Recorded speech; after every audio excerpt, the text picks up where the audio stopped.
जय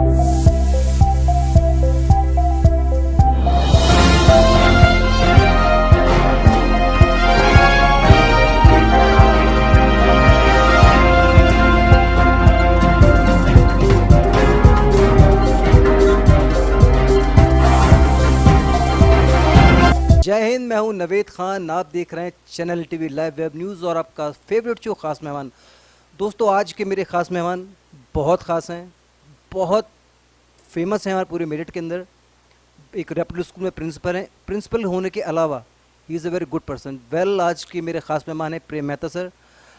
हम सब जानते हैं प्रेम मेहता सर को, प्रिंसिपल हैं सिटी वोकेशनल स्कूल में, लेकिन आज हम बहुत ज़्यादा नज़दीक से जानेंगे। तो आइए आज हम बात करेंगे प्रेम मेहता सर से।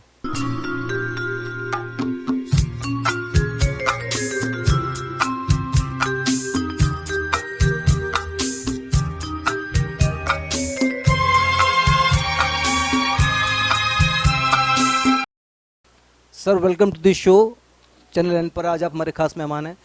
Well viewers, we all know Prem Mehta sir, लेकिन आज जो प्रेम मेहता मेरे साथ हैं वो सिटी वोकेशनल स्कूल के प्रिंसिपल के अलावा एक पर्सनैलिटी और है। सर शुरुआत से बात करना चाहूँगा कि बेसिकली आप खुद एक प्रिंसिपल हैं, लेकिन आपके प्रिंसिपल कौन थे? आई मीन आपकी स्टडी की बिगनिंग कहाँ से हुई सर? बचपन मुश्किल वक्त में, पूरे देश के लिए मुश्किल वक्त था जब पार्टीशन हुआ, और उसके बाद हमने एक शुरुआत की उस वक्त में। तो काफ़ी ख़राब से हालात थे, और एक मामूली से स्कूल में, म्यूनसिपल स्कूल था जिसमें हमने पढ़ाई की शुरुआत की। वही जहाँ पे वो टाट भी अपने ले जाने पड़ते हैं, राइट? या तो ऐसे स्कूल में शुरुआत की, और क्लास 5th तक मुझे याद नहीं कि मैंने कोई ख़ास किसी चीज़ में भी शाइन किया हो, राइट? ना तो गेम्स में, ना पढ़ाई में, ना किसी एक्टिविटीज़ में। Up to 5th standard Prem Mehta was simple student and below average student, you can say. या उसके बाद स्कूल चेंज हुआ। 6th ऑनवर्ड्स एक आर.के. हाई स्कूल था वहाँ। ये जगरांव जगह है लुधियाना डिस्ट्रिक्ट में, पंजाब में। तो basically you belong to Punjab? I belong to Punjab, and I belong to this place called Jagraon, which happens to be the native place of Lala Lajpat Rai. Lala Lajpat Rai उसी जगह के हैं, राइट?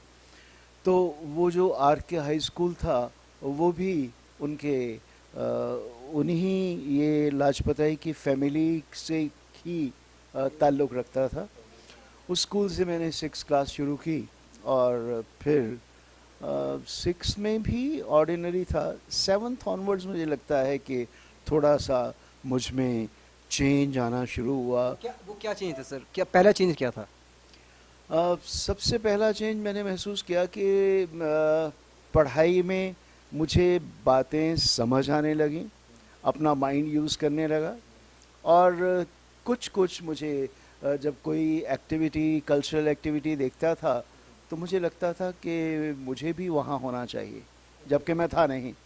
हाँ, I never participated in class 7th और even in 8th। But the feel, एक artist की जो feel थी वो थी, मतलब एक अर्ज अंदर से पैदा हो रही थी। और 9th क्लास में पहली बार मैं स्टेज पर आया एज ए स्पीकर भी, और बाद में एज एन एक्टर भी। एक कल्चरल प्रोग्राम जैसे एनुअल फंक्शन होता है। वेल स्टूडेंट्स, आप देख रहे हैं principal sir, he is a very good actor. ये बात अभी पता चली है सर। तो उसके बाद जब मैं 10th में हुआ तो by that time I had evolved as a speaker, right? मतलब स्कूल में अच्छा खासा, हालांकि उन दिनों स्कूल्स के जो मैनेजमेंट थी कोई भी ज़्यादा पैसे खर्चना नहीं चाहते। हाँ, तो लेकिन 2 बार मैं इंटर स्कूल डिक्लेमेशंस में पार्टिसिपेट करने गया। एक बार चंडीगढ़, जगरांव छोटा सा शहर था, वहाँ से चंडीगढ़ जाना और पहली बार मेरी विज़िट थी किसी अच्छे शहर में, तो मेरे लिए बड़ा स्पेशल था। और एक बार नवा शहर, और इन दोनों ही स्कूलों में, दोनों ही जगह पर जब मैं गया तो वहाँ से ट्रॉफ़ी और इंडिविजुअल प्राइज़ दोनों हम जीत के लाए। तो वो शुरुआत थी मेरे लिए, दैट वाज ए बिगनिंग। और फिर 10th के बाद पिताजी के पास गया तो उन्होंने कहा, बेटा दुकान पे अगर तुम आ जाओगे तो दुकान में कुछ, सर दुकान काय की थी पिताजी की? एक छोटी सी जनरल मर्चेंट की शॉप थी। पापा मेरे काफ़ी बुज़ुर्ग थे और मुश्किल से गुजारा होता था, और उन्होंने चाहा कि अगर मैं उनकी शॉप में ज्वाइन कर लूं तो ऑब्वियसली चीज़ें बेहतर हो जाएंगी। और हाँ, तो मैंने कहा, पापा आपको पता है पढ़ाई का मुझे शौक़ है, और पिछले इन 2-3 सालों में ही शौक़ बढ़ा है। और 10th में भी मेरे मार्क्स आपने देखे हैं कि बहुत अच्छे नंबर हैं, 74.4%। उस ज़माने में 74% बहुत अच्छे मार्क्स थे, राइट। तो और दूसरी चीज़, ज़्यादा अच्छी बात ये थी कि 1 साल पहले तक वहाँ कोई कॉलेज नहीं था, लेकिन सिर्फ 1 साल पहले ही उसी स्कूल के एक हिस्से में कॉलेज की शुरुआत की गई। इनफैक्ट स्कूल काफ़ी बड़ा था और उसका 2/3 पोर्शन जो था वो कॉलेज को दे दिया गया, 1/3 स्कूल के पास रह गया। तो करीब करीब उन्हीं कमरों में, जिन कमरों में हम स्कूल में पढ़ा करते थे, उन्हीं कमरों में, उन्हीं क्लासरूम्स में हमने कॉलेज में पढ़ना शुरू कर दिया। तो उनसे पापा से कहा तो पापा ने कहा, ठीक है तुम्हारी मर्जी है। Bye that time what was your favourite subject उस ज़माने में? वेल 11th में जब मैंने पढ़ाई शुरू की कॉलेज में ना, तो 74% मैंने जैसे आपको बताया कि बहुत अच्छे मार्क्स थे। तो उन मार्क्स को देखते हुए एवरीबडी गाइडेड मी, और मुझे खुद भी लगा कि मैं साइंस से पढ़ता हूँ, साइंस अच्छा रहेगा। और उसके बाद जैसे हर कोई सोचता है कि हम भी इंजीनियर बनेंगे, ठीक है, तो हमने साइंस ले ली, पीसीएम लिया। हाँ, लेकिन 1 महीने के अंदर अंदर मेरी समझ में आ गया कि भाई ये PCM is not your cup of T, right.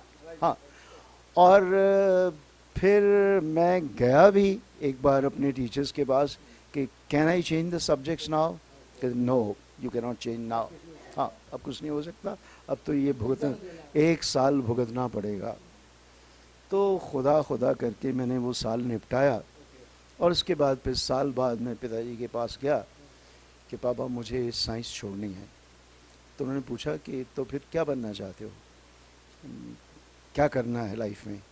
मैंने कहा, पापा मुझे तो एमए इंग्लिश करनी है और अंग्रेज़ी का प्रोफेसर बनना है कॉलेज में, बस ये मेरा एम है। यानी उस 1 साल के अंदर अंदर ये मेरा फ़ैसला हो चुका था कि मुझे एक टीचर बनना है और डिग्री कॉलेज का लेक्चरर बनना है, और इंग्लिश मेरा सब्जेक्ट होगा, ये मैंने सोच लिया था। तो यही मेरा फेवरेट सब्जेक्ट भी था ऑब्वियसली। उसके बाद जब साल बाद मैंने सब्जेक्ट्स चेंज किए, साइंस छोड़ के ह्यूमैनिटीज़ में आया, तो उसके बाद बीए में मैं अपने कॉलेज में फर्स्ट आया।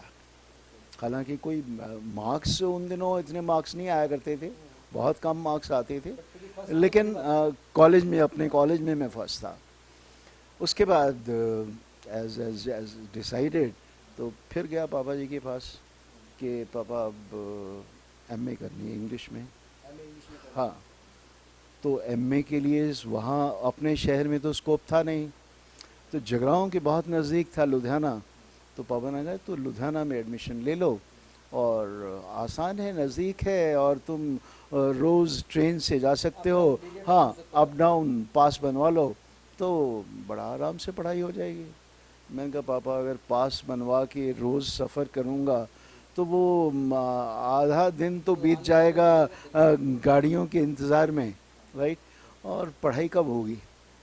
कहते फिर पापा हॉस्टल में रह के और वहाँ पढ़ना चाहता हूँ। तो कहाँ? कितना खर्चा आएगा, वहाँ तो बहुत खर्चा आएगा। तो मैंने उनको बताया कि लुधियाना में ज़्यादा खर्चा है और पंजाब यूनिवर्सिटी चंडीगढ़ में अगर एडमिशन लेता हूँ तो वहाँ खर्चा उससे थोड़ा कम है और पढ़ाई भी बेहतर है वहाँ। कितना खर्चा आएगा? तो मैंने उन्हें डिटेल्स बताई कि ये फ़ीस है इतनी, करीब 20 रुपए की, करीब 20-25 जो भी था, और इतना ही रूम का किराया था हॉस्टल का। तो ये, और फिर जो इसका था मेस का खर्चा था, लंच और डिनर जिसमें आता था, तो उसका खर्चा, ये तीनों चीज़ें मिला के करीब 110 रुपए बन रहे थे मंथ के। हाँ, तो मैंने कहा ये 110 बनते हैं, आप मुझे 125 रुपए महीना दे दीजिए, मैं अपना काम चला लूँगा। कहते तुम्हारा दिमाग ख़राब है? उनको क्यों? कहते बेटा 110 रुपए तो तुमने वो बताए हैं जिसकी बाकायदा तुम्हें रसीद मिलेगी, इसको तो चेंज नहीं कर सकते, वो तो देने ही देने हैं। उसके अलावा जो सुबह की चाय है, सुबह का ब्रेकफास्ट है, कोई किताब है, कोई कॉपी है, कोई धोबी का खर्च है, कुछ भी, ये सारे 15 रुपए में कैसे तुम मैनेज कर लोगे? It's impossible. मैंने कहा पापा मुश्किल तो होगा लेकिन इम्पॉसिबल नहीं, आपसे मैं 126वां रुपया नहीं मांगूंगा, आप मुझे 125 दे देना, मैं अपना काम चला लूँगा। हाँ, कहते ठीक है जाओ एडमिशन ले लो। और मैंने जाके एडमिशन ले लिया और वाकई में मैंने 125 रुपये महीने में ही अपना काम चलाया। पहला काम तो ये किया कि जाते ही मैंने डीन को एक application they the for fee concession. हाँ, मैं किसी को नहीं जानता था वहाँ, new place. Doctor Hazari Prasad Dwivedi वो डीन थे हमारे, तो उनके पास एप्लीकेशन लेके गया, 2 मिनट उनसे बात हुई, एप्लीकेशन ले ली उन्होंने, और I think within a week मेरे पास इंफॉर्मेशन आ गई कि आपको हाफ फी कंसेशन अलॉटेड। तो मेरे 10 या 12 रुपए उसमें फ़र्क पड़ गए। और उसके एक आध महीने बाद मुझे 2 छोटे छोटे बच्चों को पढ़ाने का, ट्यूशन पढ़ाने का काम मिल गया, और अपने साइकिल पे जाता था और 14 सेक्टर से 23 सेक्टर में जाता था साइकिलिंग करके, और उन 2 बच्चों को पढ़ाता था जो 2nd 3rd में थे या 3rd 4th में थे, कुछ ऐसी छोटी क्लासें हैं, और मुझे उन 2 बच्चों को पढ़ाने के लिए 40 रुपए मिलते थे। तो 40 रुपए मेरे लिए बहुत बड़ी चीज़ थी। हाँ, और ऐसे हमारा काम चलता था। सफ़र मुश्किलें भी तो बहुत आई होंगी सर सफ़र में? हाँ, मुश्किल ही मुश्किल थी इस सारे काम में। देखिए, जो अब आप जानते हैं कि यूनिवर्सिटी में पढ़ रहे हों और इंग्लिश डिपार्टमेंट जैसा डिपार्टमेंट हो, तो उसमें काफ़ी ग्लैमर भी होता था। पंजाब यूनिवर्सिटी में इंग्लिश डिपार्टमेंट को सबसे कलरफुल डिपार्टमेंट माना जाता था। तो बहुत सी लड़कियां हमसे भी दोस्ती करना चाहती थी, हम भी चाहते थे, लेकिन हम बिल्कुल ना किसी के नज़दीक फटकते थे, ना किसी को फटकने देते थे। बट क्यों, ऐसे क्यों सर? उसका कारण ये नहीं, अंदर से तो मन सब कुछ चाहता था, लेकिन फैक्ट ये था कि आप किसी को दोस्त बनाएंगे तो किसी को कभी मूवी के लिए ले जाएंगे, कभी कॉफ़ी के लिए इनवाइट करेंगे, और साली अपनी कॉफ़ी चाय की तो जुगाड़ नहीं है तो किसी और को कहाँ से पिलाएंगे। So there was total no, so it was a hard life, right. तो सर मतलब ये मानो कि आप एक सेल्फ मेड पर्सन हैं?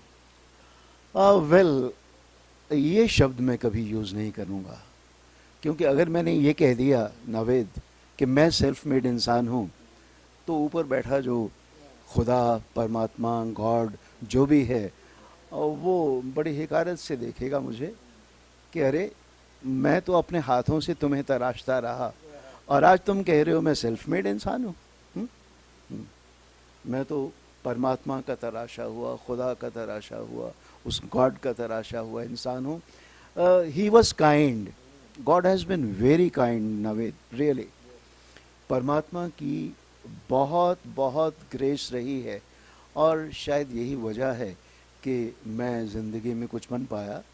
अदरवाइज़ हम क्या थे, खाक से उठी हुई एक एक एक खाक के एक जर्रे थे, कुछ भी नहीं। वेल दोस्तों, प्रेम मेहता सर से बातों का सिलसिला जारी रहेगा लेकिन एक ब्रेक के बाद। समा है सुहाना सुहाना, जन्म जन्म का साथ है निभाने को, सौ सौ बार मैंने जन्म लिए। मैं ये समझा मेरे दिल की कोई हसरत निकल गई। खुदा भी आसमां से जब ज़मीन पर देखता होगा, मुसाफिर हूँ यारो। ऑफ कोर्स जो पुराने गीत संगीत में कशिश है वो आजकल के गीत संगीत में बिल्कुल नहीं है। मैं सुनाऊंगा आपको वही पुराने गीत ओरिजिनल अंदाज में। सब्सक्राइब कीजिए मेरा YouTube channel, see something different, see something new.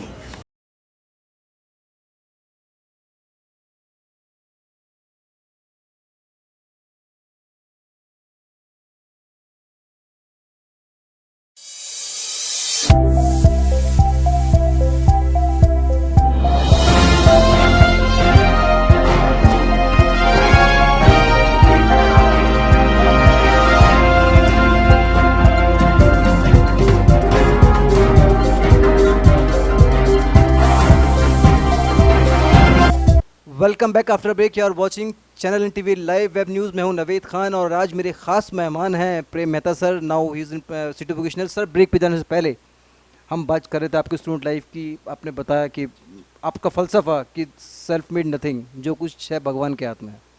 आप सफ़र शुरू करते हैं sir as a principal. As a principal सफ़र कहाँ से शुरुआत हुई, कौन से सन से और कौन से स्कूल से?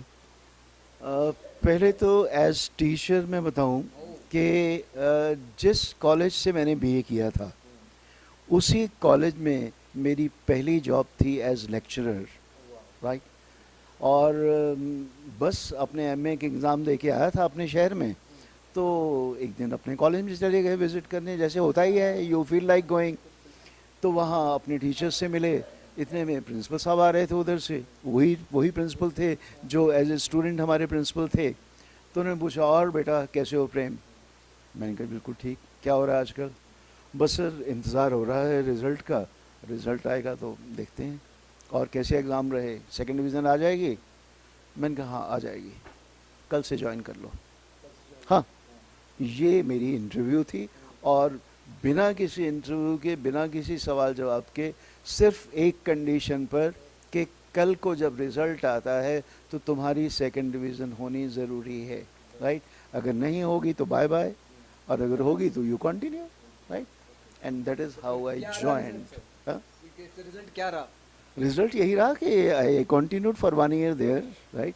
और 1 साल बाद मैंने वहाँ रिज़ाइन किया। और उस साल मेरी जो बहुत बड़ी अचीवमेंट रही कि पंजाब में पंजाब यूनिवर्सिटी यूथ फेस्टिवल जो होता है वो एक बहुत इम्पॉर्टेंट इवेंट होता है। और एज स्टूडेंट भी मैं 3 साल अपने कॉलेज में बेस्ट एक्टर भी और बेस्ट स्पीकर भी रहा था। हाँ, एंड बेस्ट स्पीकर। ओके, अभी बात एक्टिंग की है सर, तो जब आप कॉलेज टाइम में थे तो कौन आपके फेवरेट एक्टर थे?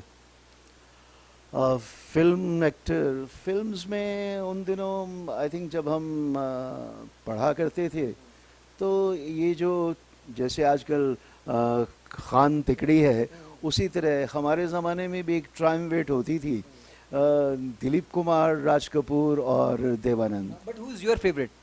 उन दिनों मेरे फेवरेट जो थे वो दिलीप थे, जो ग्रेजुएशन तक आप समझ लीजिए।